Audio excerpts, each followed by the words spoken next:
do a podcast? We make a darn good team. It always goes without a hitch. Let's head to Twitch and go start up the stream.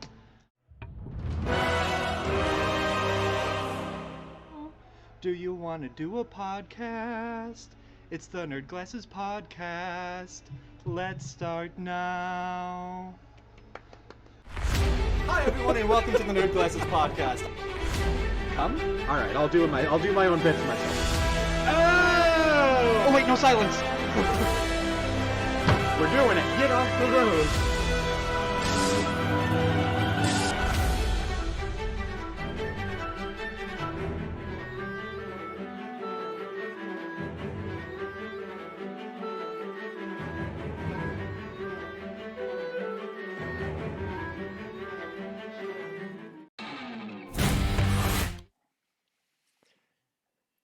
Hey, Dave.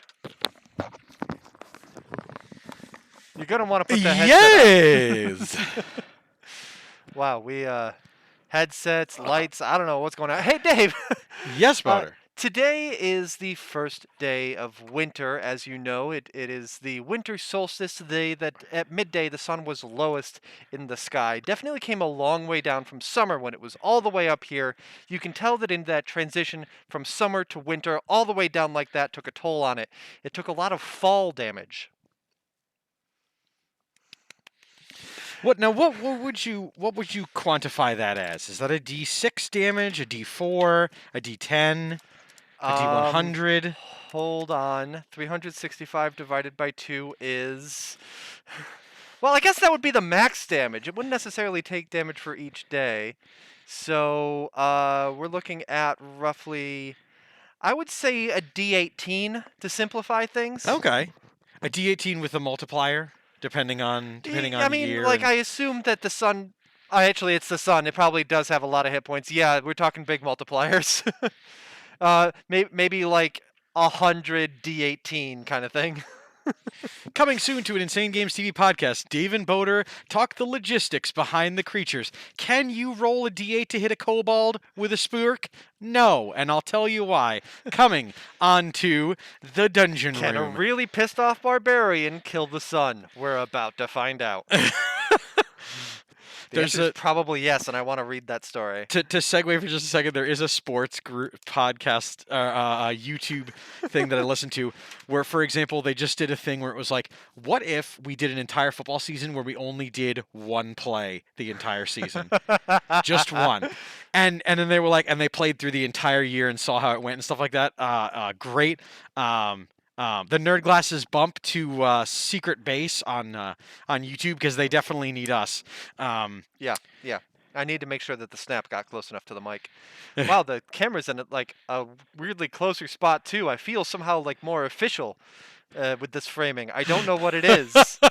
I feel a little more news anchor like in this closer framing now. Oh, everything got thrown together today. It's fine. We're here. That's the important part. We are here in the second to last show of the year. And we've got a lot of cool stuff coming up. Last week we talked about the Game Awards, and we talked about doing our own awards show. So you can look forward to us announcing some categories and nominations later on in the show, after which we're going to make sure that you can vote on those nominations and select who wins the different categories in various social media, but we'll get to that later. First, though, Dave, do you want to know who was banned on Twitch? Because it's pretty fantastic this week. I'd be interested to see who's taking the naughty list into the new year. Well, Twitch, as we know, is owned by Amazon. Okay. And so it makes it particularly delicious that banned on Twitch this week was Prime Video España, an official Amazon Prime channel on Twitch. Interesting. There was a panel show with a whole bunch of streamers. And the host of the show, another streamer, said, "You know what? We're going for the ban," and lifted her shirt. And one of the other streamers joined her. The camera cut away, before anything bannable was seen. Really good on the director cutting away. And then they did it again. And sure enough, shortly after that, all of a sudden, this broadcast is offline. I mean, they knew what they were doing. What? They went for the ban, and they got it. They speed running that ban. The channel was banned for about a day, maybe 2 days before it came back. Like it was its first ban, a temporary ban, which lasts anywhere from 1 to 30 days, following terms of service that the rest of us plebeians also follow. So it's kind of nice to know that the Amazon channels, the Twitch channels themselves, if they violate the bylaws, also have to. Yeah. Because I'd be curious to see if there were any events that were supposed to go on like the next day on that channel. Yeah, exactly. That then had to say like, well, we're banned, so you'll have to do it somewhere else, or we'll record it and do it as a rerun. Yeah, exactly. So yeah, it's neat that they play by the same rules, and they were having fun on the show. They effed around and they found out. So good. I mean, like they knew what they were doing. I'm not gonna be like, you idiots. It was good job. Good job. You tested the system for all of us. Thank you. We now know. We now know. Dave, what? So this is a really weird window for releases. Yes. Because we've got a few days until Christmas, and I feel like the 7 days between Christmas and New Year's are the dullest of doldrums. But we do have a couple days before then. Do we have any notable releases coming out in the next week? Well, I scoured the internet, and I scoured some more. And I have a warning for all the owners of PlayStation systems and PCs. This game is coming out, and I'm very, very nervous about it. Just be aware, this game was maligned by myself on programs. It became such a meme that it itself became a punishment as a St. Jude's fundraiser incentive. We're going to Nerdivision! But be forewarned that on the 23rd in Japan, coming out is Dynasty Warriors 9 Empires officially. Oh, man. Dave's favorite franchise, everybody. It really... Dynasty Warriors is my favorite franchise, and I don't mind. That's the worst part. Dynasty Warriors is a franchise I love so much, and 9 was so incredibly ham-fistedly bad. That's why it was so bad, is because I wanted so much. So it's an open world. You can, as the trailer is showing, you create your own custom Dynasty Warriors character. Mm-hmm. You choose how they look. You choose how they sound. You choose what weapon they fight with and what style they use with the weapon. And then you go and do that little tiny achievement of just conquering feudal China. Yeah, like you do. Nothing, like you have like you have. Nothing big. And you know what? I'll be honest. I feel like Empires is... gonna be. I'm looking at it and I'm thinking to myself, "Oh my God, I'm probably gonna wind up having to play this." As a warning for you folks out there, if you are outside of Japan, the game is coming to consoles February 15th, 2022. But if you do live within the continental Japan, be warned, this game is going to be appearing in a couple days. Your friends might buy it for you as a meme, as a joke, or you yourself may be tempted to experiment in such a way with such dangerous gateway games to or other you actually bad enjoy games. Dynasty Warriors, in which case I'm happy for you. Yes, because if this is a game you enjoy, but I just... Dave, if you have nothing nice to say that's You've been warned, people! You've been warned! It's coming to the systems! So many mean things on this show. I will say, this is probably going to be the better version of Dynasty Warriors 9, so if you've seen it in a sale bin and thought, I'm not buying that, this is probably the version to get, where they've probably fixed a lot of this stuff. Okay. And the Empires, franchise is pretty good. I've always been a very big fan of it. I really want them to bring back Dynasty Tactics, but that's me bitching and moaning about other things. But that really is all the games that are coming out in the next 7 days. Ye've been warned! Dynasty Warriors 9 Empires! Ooh! It's a coming for your game systems, PlayStation owners. So you mean to tell me that that button that is labeled surprise is not for now, and I get to sit in anxiety for the rest of the show until you spring that on me? I mean, I might spring it on you soon, but now that you've said it in such a way, we're absolutely not going to talk about the other thing. Why do I do this? Why do I give you ideas like this? Because we work very well together. Love you, Dave. There's a demo coming soon. Ye be warned! Okay, so at the moment, that's what we're looking at out of the next 7 days. We'll just close down Nerd Vision trademark. Okay. Let's see. Dave, playing, watching, anything new? I played, and I watched, and I did so much Rocksmith this weekend. That's and right. I saw you doing that. And I hurt my hand so bad because going from playing no instrument at all to playing over 6 hours in 2 days, uninterrupted, by the way, it was so much fun. It was not fun when my student popped my blister today, but it was much fun. I saw you post the blister. Thank you very much to Steve, by the way. We are so much prettier now. Much love, Steve. I saw that you had posted the blister, and then you're like, "Oh yeah, my student popped it." And I was like, "Ah!" Yep. Kid, I had a bandage on it.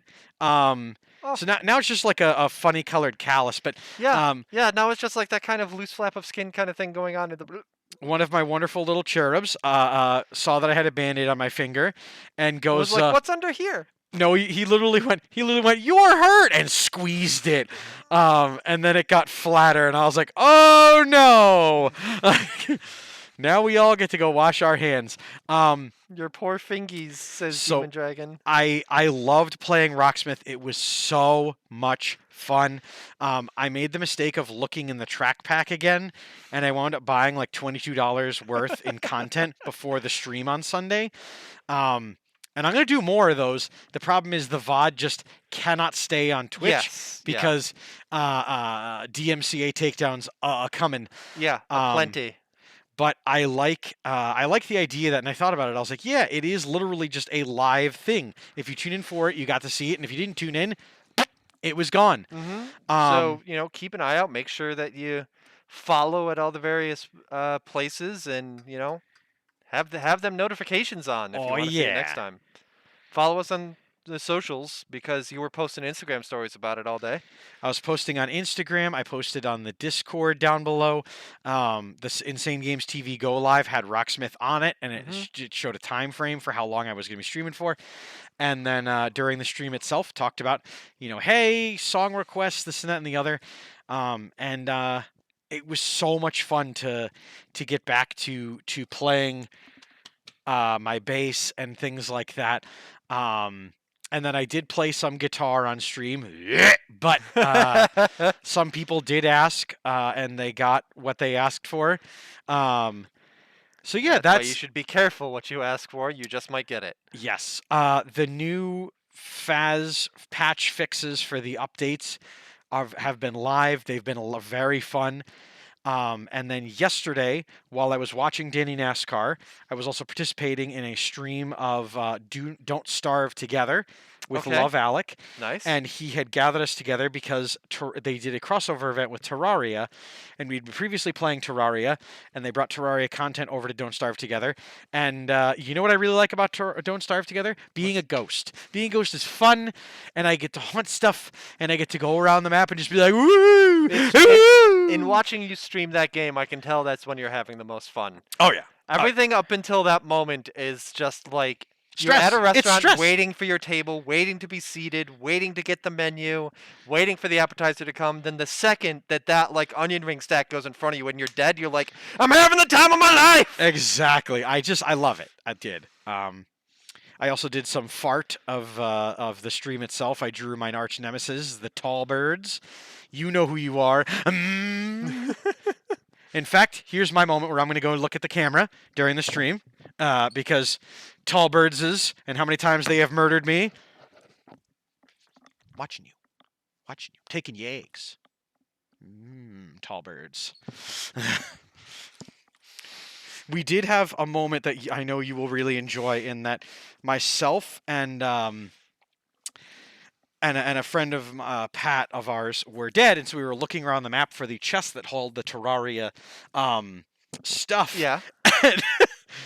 And someone in chat 2 days into the 2 weeks into the stream goes, "The chest is right there on the map. You can see it."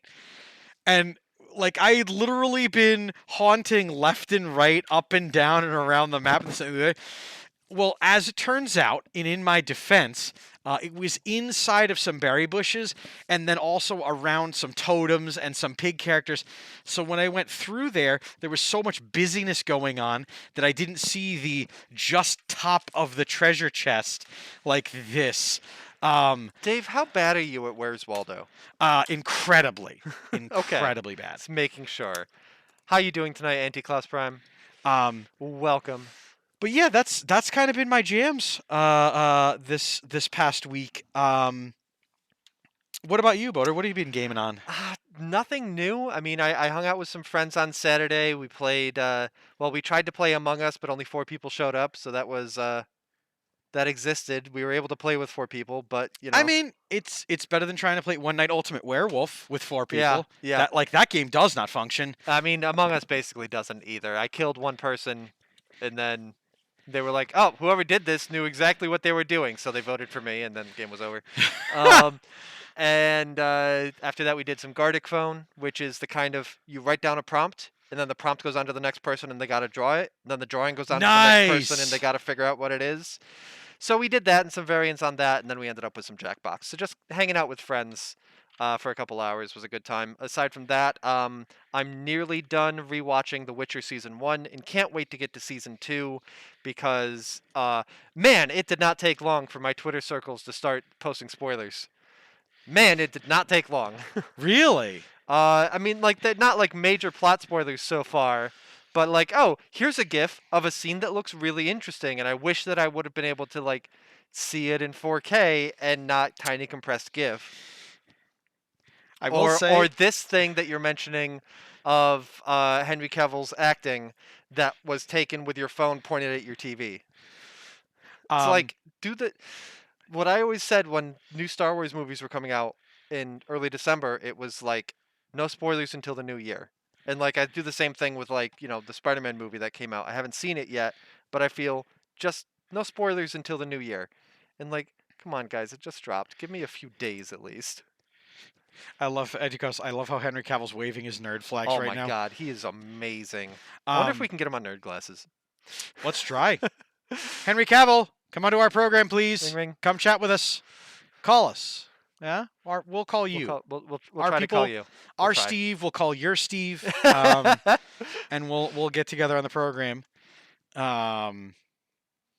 Dashing through the skeld and murdering folks at that.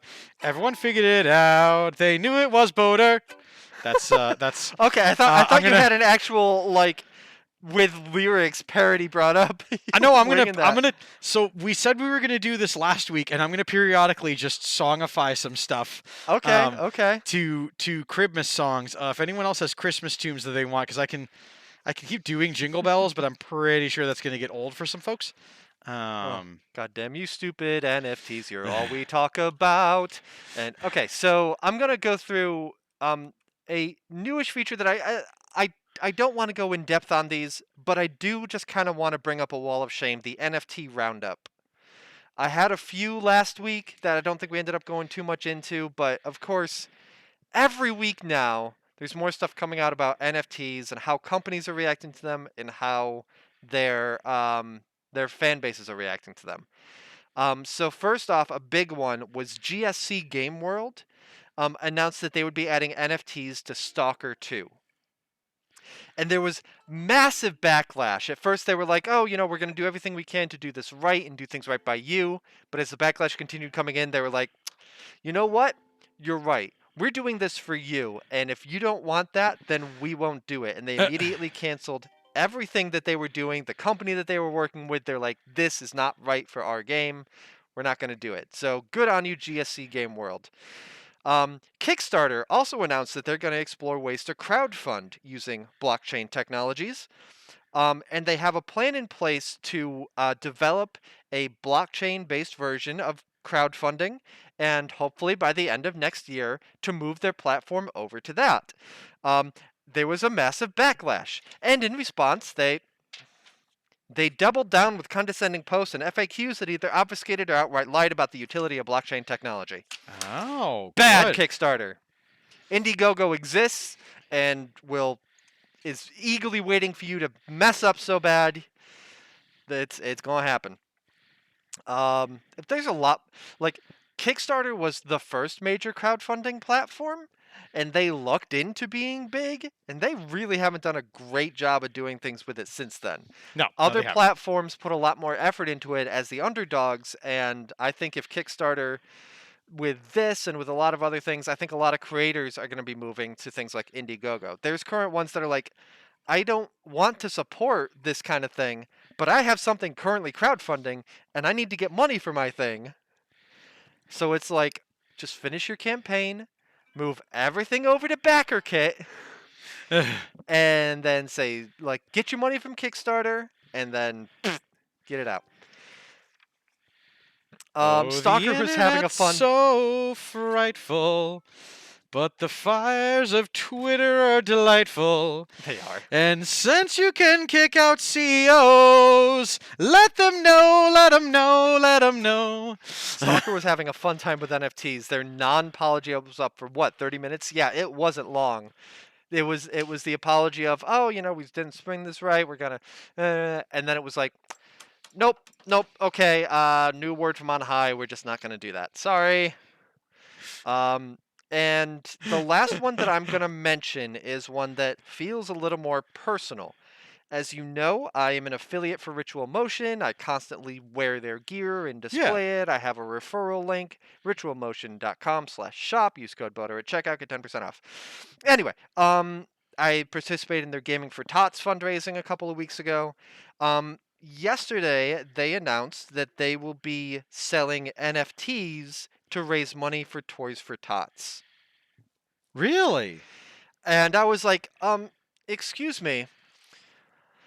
Why wouldn't you just solicit donations and then be like, here is a phone or desktop wallpaper as thanks for your contribution instead?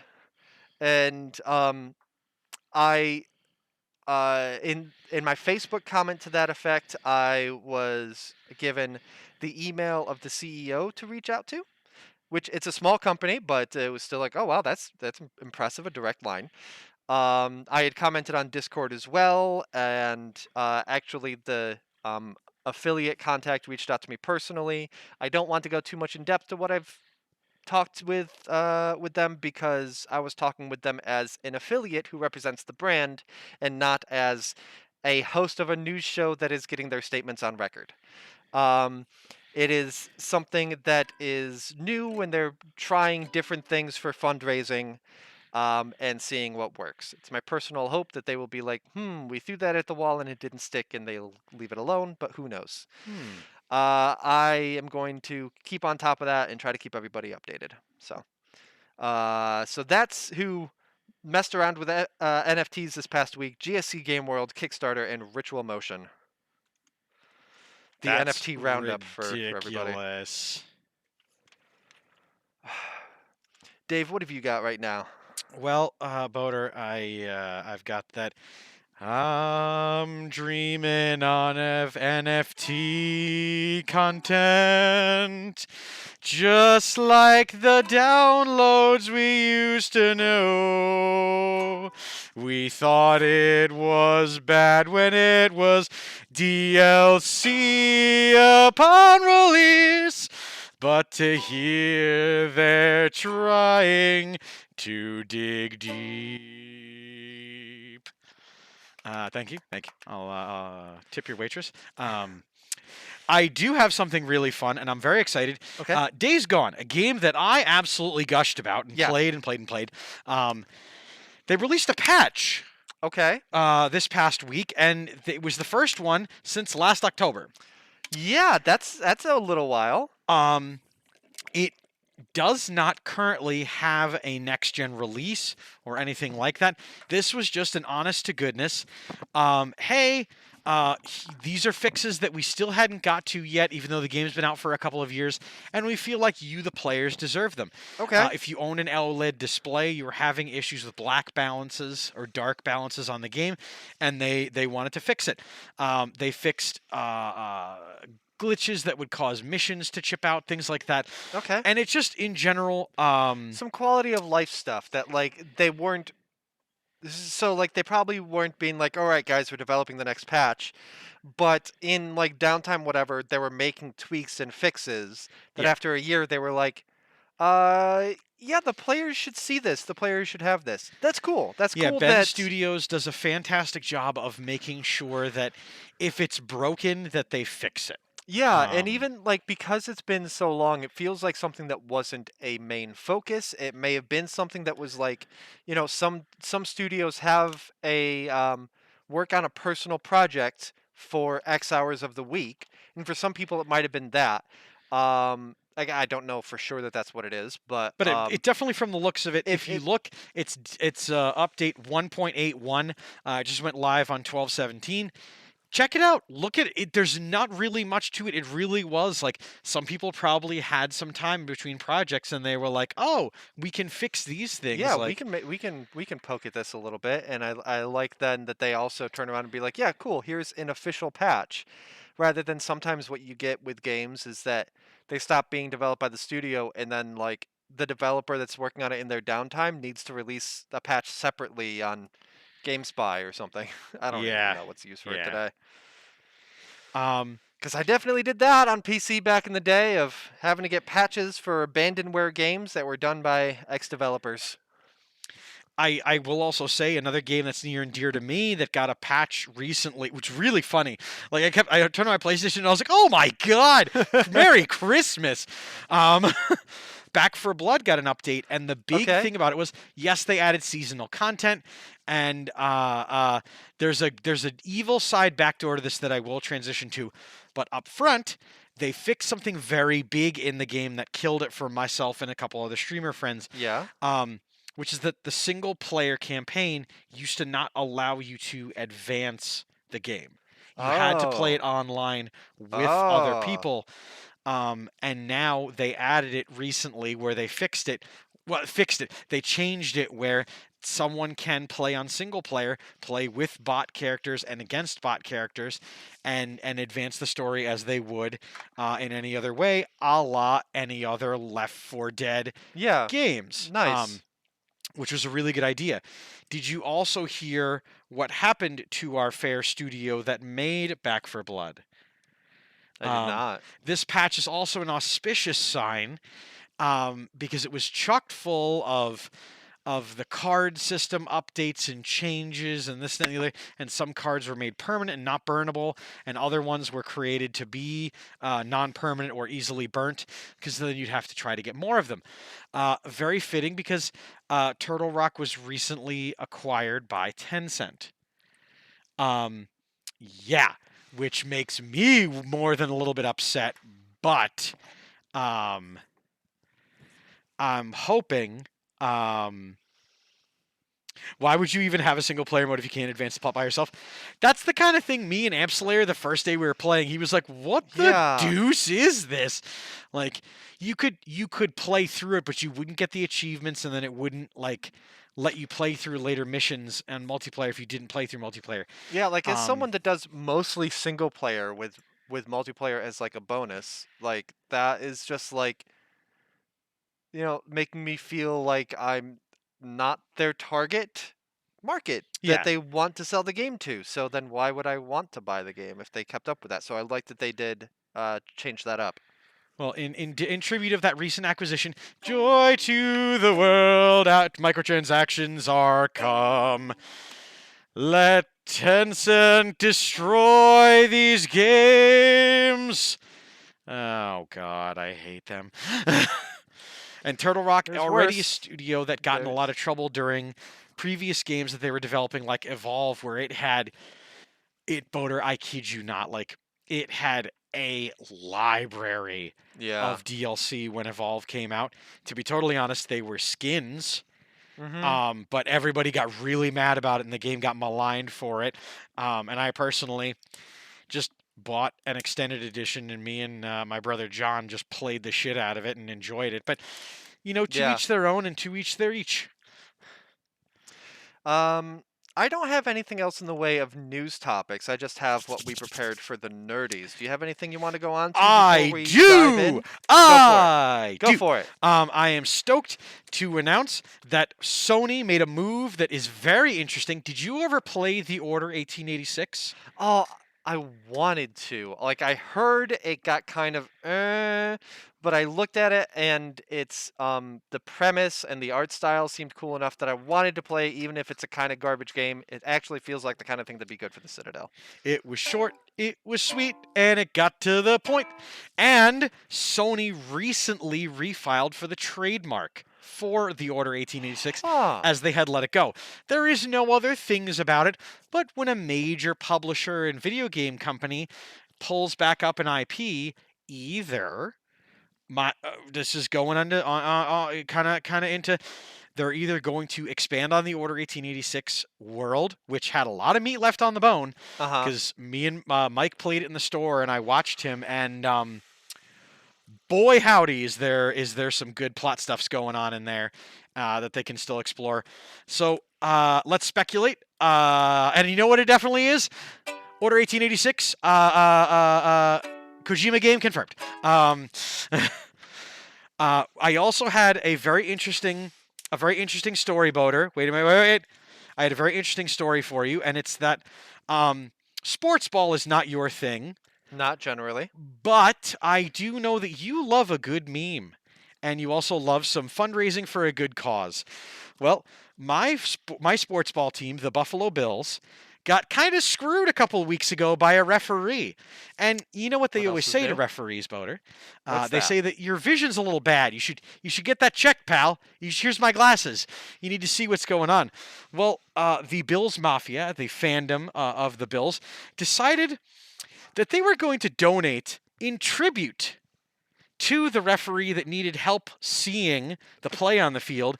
They donated to the VIA, the Visually Impaired Advancement Fund, in $17 increments individually, and they raised over $40,000 once it was all Nice. done. Okay. In tribute, the $17 increments are $17 for Josh Allen, the quarterback, my boy, who's going to lead us to a super bagel. And I really love, and I did participate in it, that went around, and they were like, yo, we're donating as a way of giving a real big hanging middle Mhm. finger to the referees about this, because it Nice. was egregious. But it's always fun when you can meme, and then it leads to an even better cause. But I do want to talk about something hypothetical, because they released a trailer, Boater. A trailer was released, some gameplay for a game that I'm not sure you've even seen. So this is going to be Okay. Boater seeing this for the first time. It's an RTS, and it's based upon a franchise that Boater and I love dearly. And this is going to be another game that I'm going to be screaming and yelling about. There is no release date for it yet, but if these trailers are anything to go by, I'm really scared. good times will be had. I have anxiety. He is going to be a second Oh, behind Wazoo. everyone, so just don't Let's mind see, as we Nerd pull up Vision another division. starts- Wow, that is behind. Normally that's only about 5 seconds. Okay, here we go. Should I turn up volume? I don't really know. I didn't watch the trailer with volume, so I don't know if that'll help or not.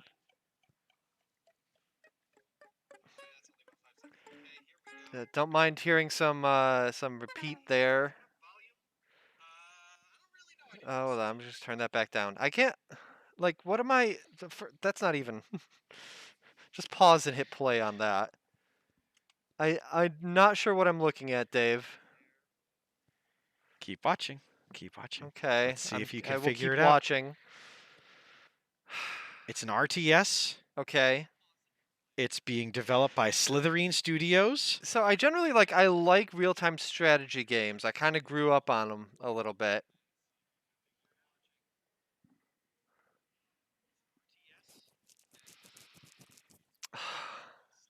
I so like on the one hand I need to just watch and wait for something to happen. On the other hand, I'll watch over here. It's a little larger, a little easier to see. On the other hand, I'm filled with like the Twitch streamer thing of I need to fill the air. I need Oh, things to they're be they're said. they're aware that I've thrown you into an unscrupulous situation and you're unaware of what's Scrupulous. happening. Um, So far, I'm just seeing very boring top-down, maybe action RPG, maybe RTS. It feels very stilted. no visuals or sounds you've heard yet Y- that yeah, have. I turned the sound back off. If I can't listen to it directly, then I'll try. Nope, that sound isn't being piped into my ear holes. So there's going to be a visual that's just going to jump out. Sure, sure. Let's go with that. I'm guessing.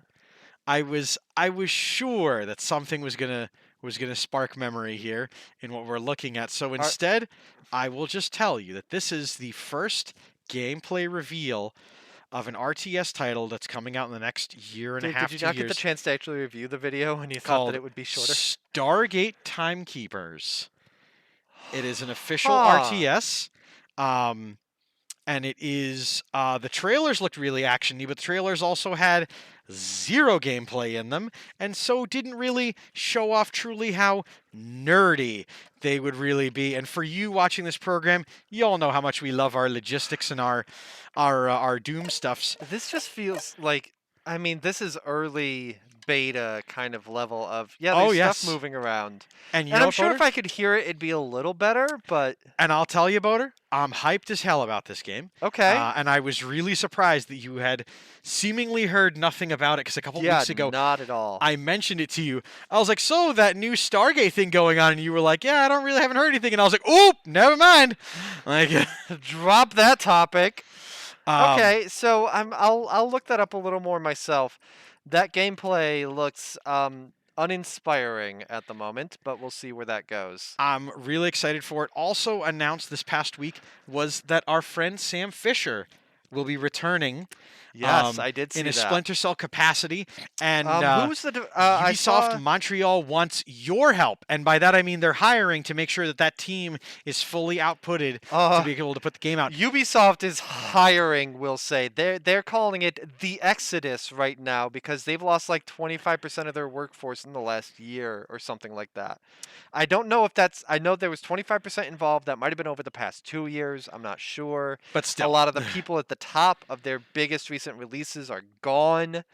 Ubisoft is hemorrhaging talent because you know, because they're going through a lot of issues. You know, they're dealing with their own culture of sexual harassment stuff aimed at the people at the top.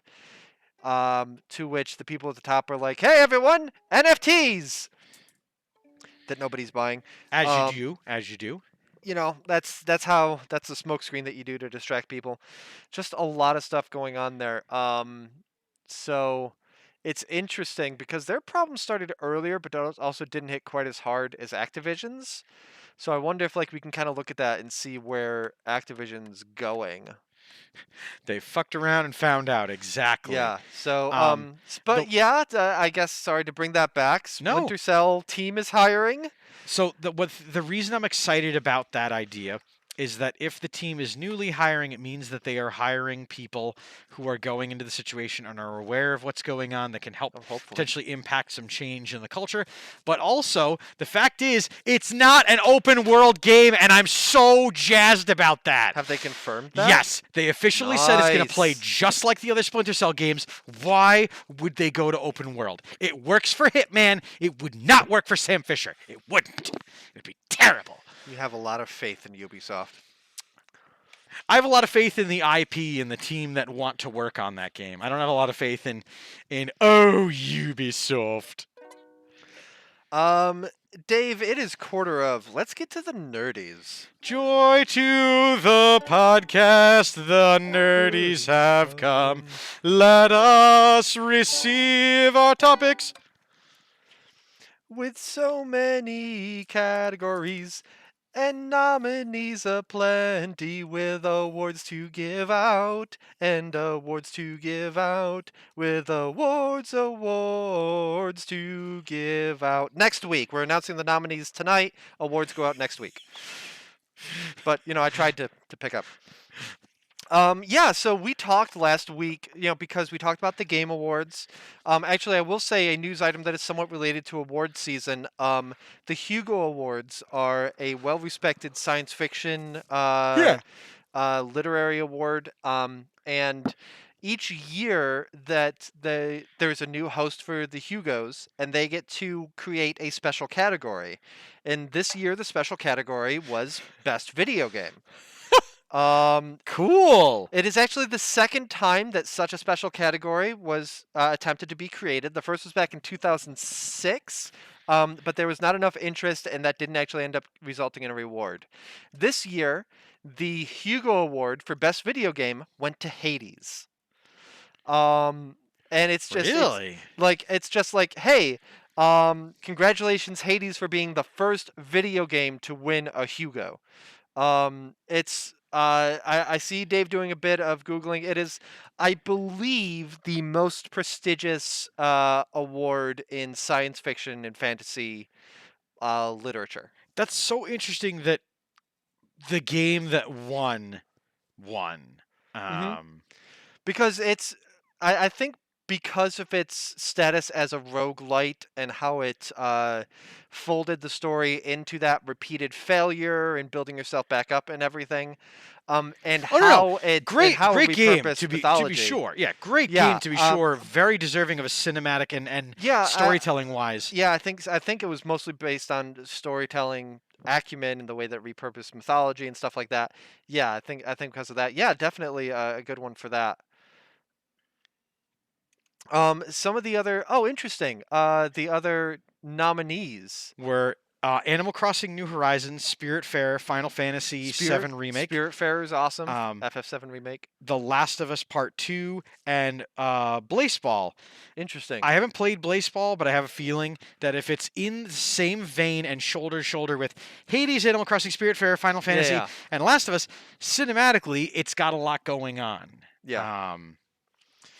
Demon Dragon saying Hades is a great game. I watched her playing it. It was a lot of fun. Oh, yeah. But yeah, as for the nerdies, we talked a bit about some categories last week, and we met before the show today, finalized the categories, and put together a list of nominees. We for each sealed of the these envelopes. categories. We lost the envelopes. We sealed new envelopes. We found the old ones. I opened them up accidentally, being really excited, and then Boder opened up the other ones, and we realized we had none of them. So here are the nominees. Confetti cannon time with the envelopes.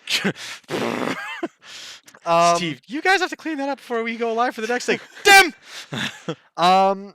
We're gonna go kind of like from worst to best. We have 4 categories for the nerdies in our inaugural year. And the first category is the worst game of the year. These are games that either we have played and experienced ourselves or that had a very strong impact on the news cycle in a negative fashion. And Dave, do you want to go back and forth as we announce the nominees? Sure. Sure. So why don't you starting right so there? Our first nerdies is going to be worst game of the year. We've nominated a full field of games, but one of the ones that gained an earnest amount of boo was Pokemon Diamond and Pearl remakes. I don't know if we want to say a word about why we nominated each of them or just kind of leave them as they are. Maybe we'll go back and forth and then kind of discuss it a bit ourselves. We're not going to choose our winners right now. Yeah. We actually are going to open this up to voting for everybody. We're going to announce the nominees, and then we're going to put it on social media, in Discord, etc., so that we get your votes.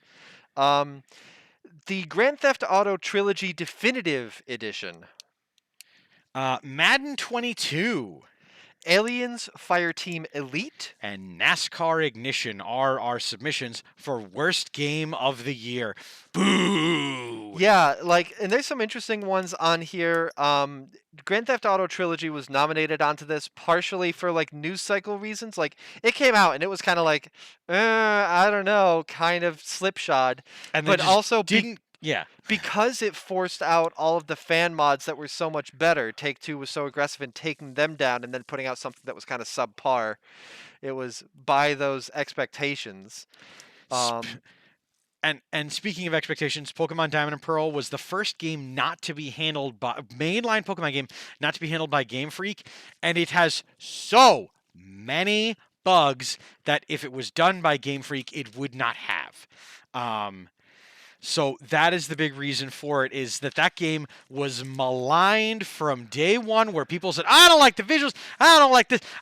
It was kind of one of those master remake things, but wasn't done by Game Freak, wasn't done necessarily by a studio like, say, Vicarious Visions, that has done a really good job with remastering stuff. And they just kind of flatly, well, it wasn't done because Game Freak's working on Pokemon Arceus. So here's this B-roll title for you guys to play with in the sandbox while we make a real game. And then they charge full price for it.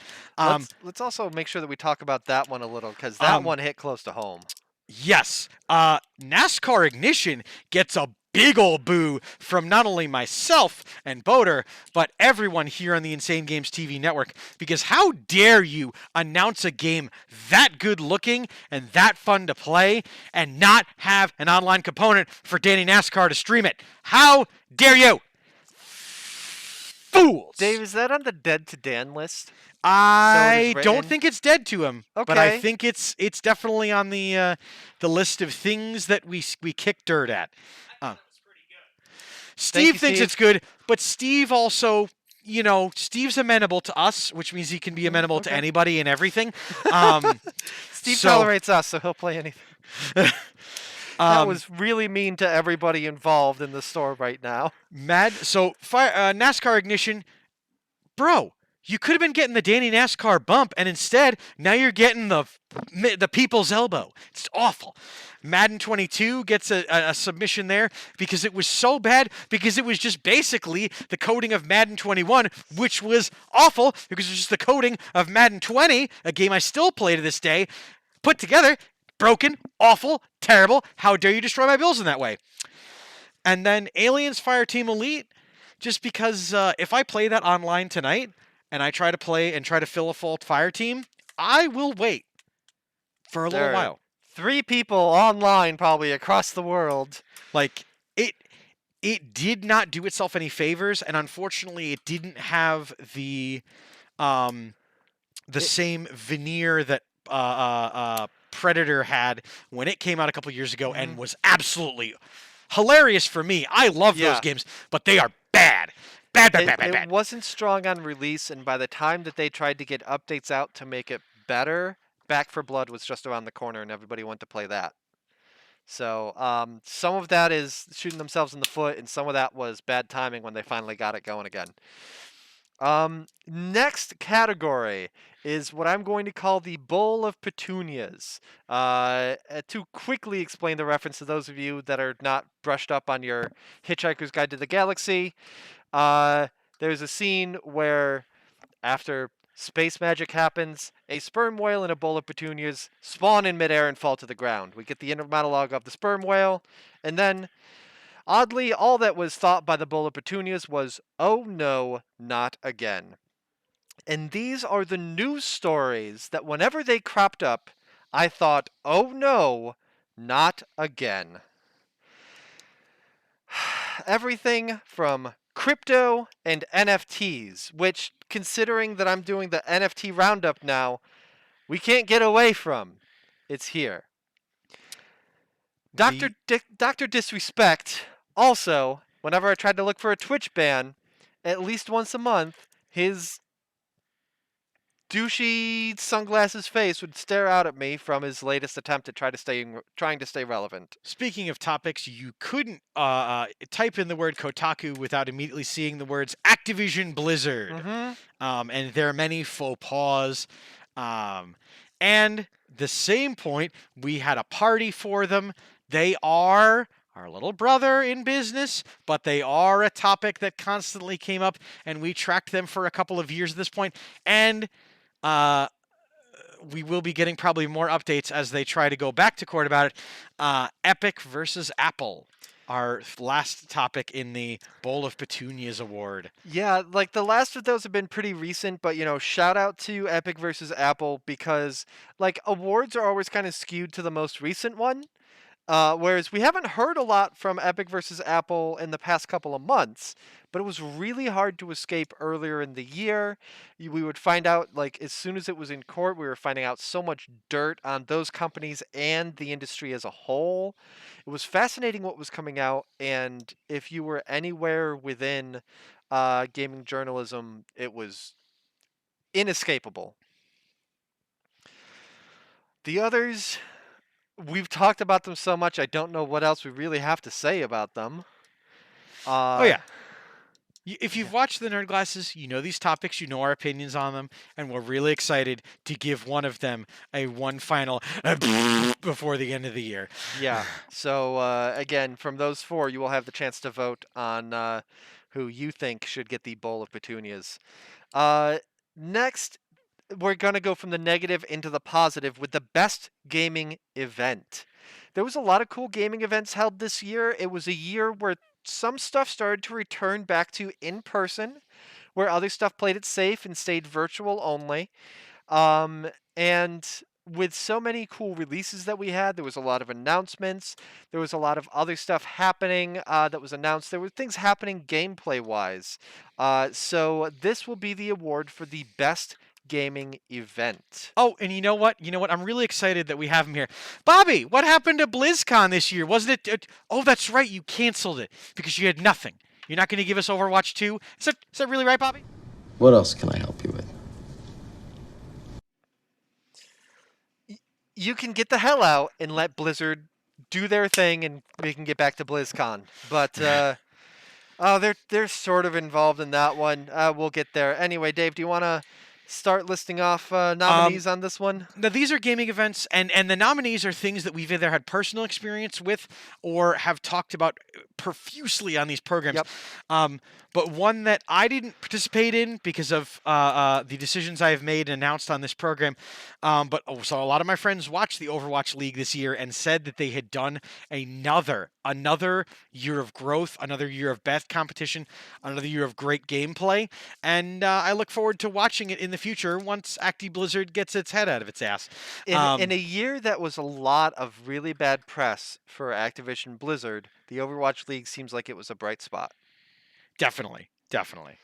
E3 is up for the nomination, which is for those who watched it and were really into it, they're probably going to say why. It's in there kind of as a legacy thing, but there was still some interesting things. I was interested in the Intellivision announcements before I realized that that's been going on for a while, and then he took a hard left turn into But NFTs. that's not E3's fault. That's You're E3 correct. bringing us interesting correct. things to think about and to chew on, and things like that. It was interesting because E3, I think more than previous years, did it in such a way that was easy for people to watch and to get all of them straight from official sources, rather than previous years where you had to hope it was recorded and maybe watch it at IGN after the fact. It was easy to watch live and be part of the hype. Yeah, So yeah, big definitely. credit to E3 for that. We can't have a mention for gaming events without mentioning a world premiere. Yeah. The Game Awards. Our close personal friend, It'd the be interesting host. if the Game Awards won an award in our Game Awards. We'd have to tweet at him. Yeah, we'd be congratulations too. Hey, Jeff Keighley, congratulations on winning the Nerdy for best gaming event, bro. Way to go. Yeah. Like, Who are you? How did you get this? do you have an address we can mail this award Dave made? We don't have physical awards, do we? Oh, I have a plot for these, and I'm going to spend 10 minutes of free time that I have in the next 7 days getting, culminating, and making these things, and they are going to be great. See, I'm going to say something and it's going to be reverse psychology. That's a lie. You never have 10 free minutes. I don't ever have 10 free minutes, but I'm going to.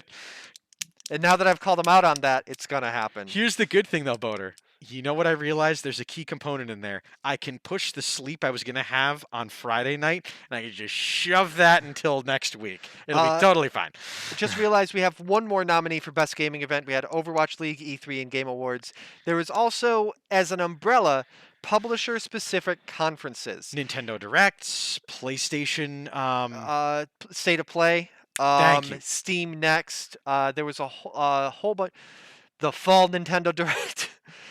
There was a lot, and like we could have maybe sat down and tried to pick one or added them all to the pool and been like, which ones were really the ones that stood out. But there were a lot of really great conferences from like direct from publishers. And in the past, yes, Nintendo Direct has kind of been a thing for the past couple of years. I think now others are starting to see that and hey, we can really do this. But before that, you go back 5 years, and the most that most publishers had, like Ubisoft and EA, who all had their own events this year, was just that they would do something the day before E3 for a lot of their big announcements and such. And now they're doing it on their own schedule. They're doing it on their own time and making sure that they can dominate the news cycle for the week that they have their event.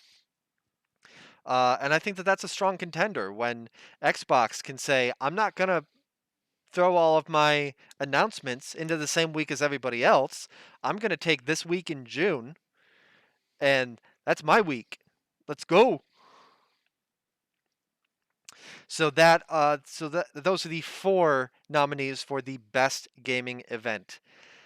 And of course, for the final category, no award show would be complete without us picking a game of the year. The Goaty! Meh.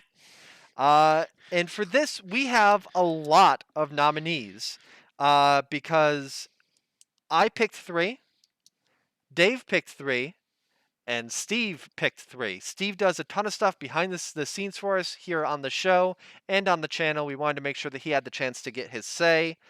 So I will. I'll start off with my 3.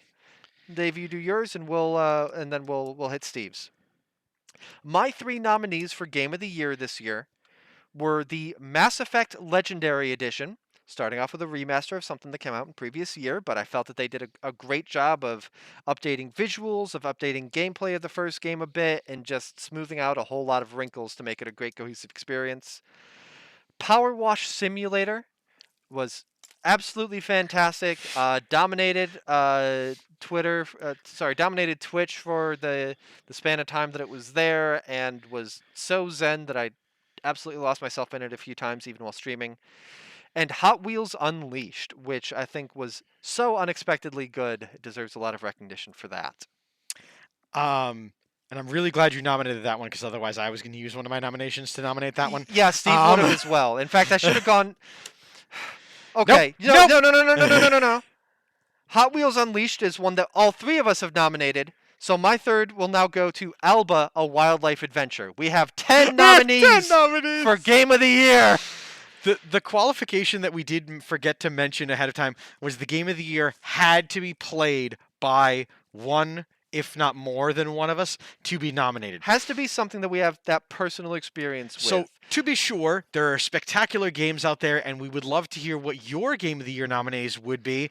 But Life is Strange. Get your own podcast! I think it's Life is Strange True Colors just came out and looks amazing, but I haven't had the chance to play it yet, so I wouldn't feel comfortable nominating it. So yeah, and then this is all 3. So yeah, Hot Wheels Unleashed, we all nominated. So my nominations for Game of the Year are Deathloop, spectacular game, got a lot of rubs, got a lot of recognition. Knockout City, and then of course, would it be a Nerd Glasses IP, and would it not be the memeiest thing if I didn't slip our boy Guillermo and Kojima and our friend Sam Porter Bridges and that dick Higgs Monaghan right in there with the Death Stranding remaster. Death Stranding Director's Edition, which makes now 2 remasters that are on our Game of the Year roster. And then, do you know Patrick Warburton? Name sounds The guy familiar. who voiced Joe on Family Guy? Yes. Okay, can you do an impression of him? No.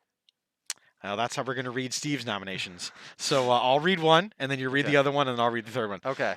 Steve's first nomination for Game of the Year for the Nerdies goes to Metroid Dread, buddy. The second nomination was Hitman 3. That's a really good game there, friend.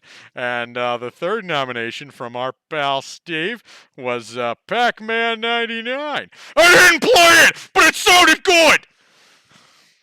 10 nominees for Game of the Year. In retrospect, knowing that Steve was also going to jump in with that, we each really should have just picked 2. But that's fine. We have 10 nominees for Game of the Year, and we're going to want your votes. Sometime in the next probably 24 to 48 hours, certainly before Christmas Eve, we will be posting polls. Like I'll put up Twitter polls for each of these on my own Twitter. We'll put up polls in Discord. In the various Discords that we are part of, including down below here for the Nerd Glasses. And we would love for you guys to help vote on these. In fact, you guys could take over the Nerdies by voting for something. Yeah, like we're sitting here and like poo-pooing E3 for like, it was kind of, but if you guys feel that it should win, you cast those votes. I will say, like, if we post these polls to multiple platforms, you get a vote each platform. If you have a Discord thing, then cast a vote there. Go over to Twitter and cast a vote there. Go over to our Instagram and cast a vote there in comments.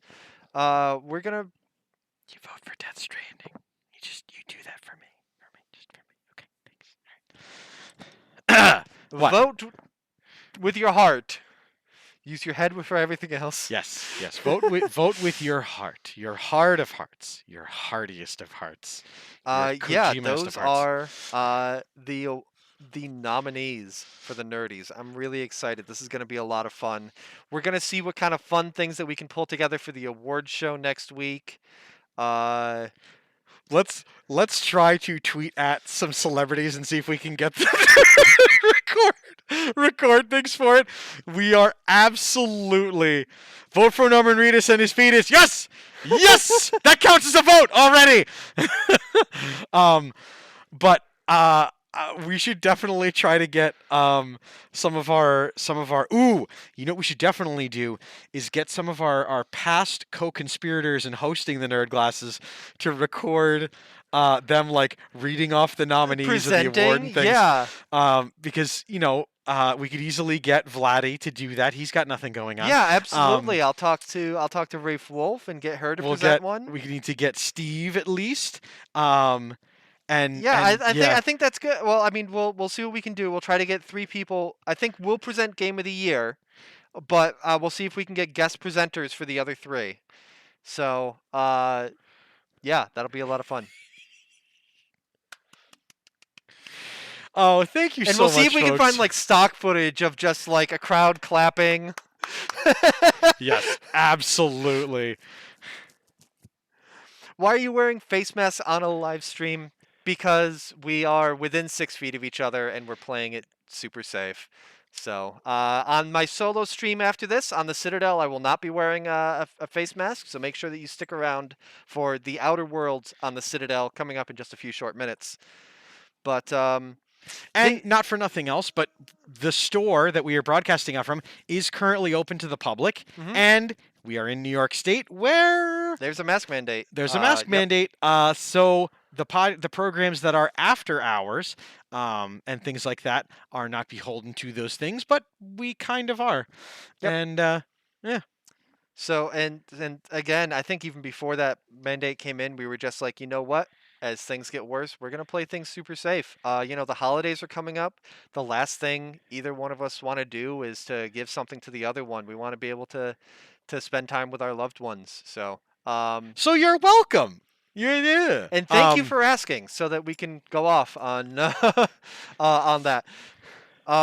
In the meantime, yeah, so that is the Nerdies.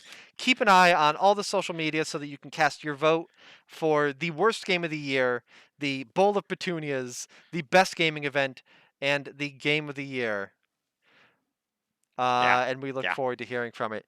And of course, the awards show will be next week. We're going to have a lot of cool things going on. We'll have a lot planned. Some of it will fall through. We'll put more stuff together. We'll build a big scaffold out of toothpicks. It'll blow down. We'll do a house of cards. It'll be a great time.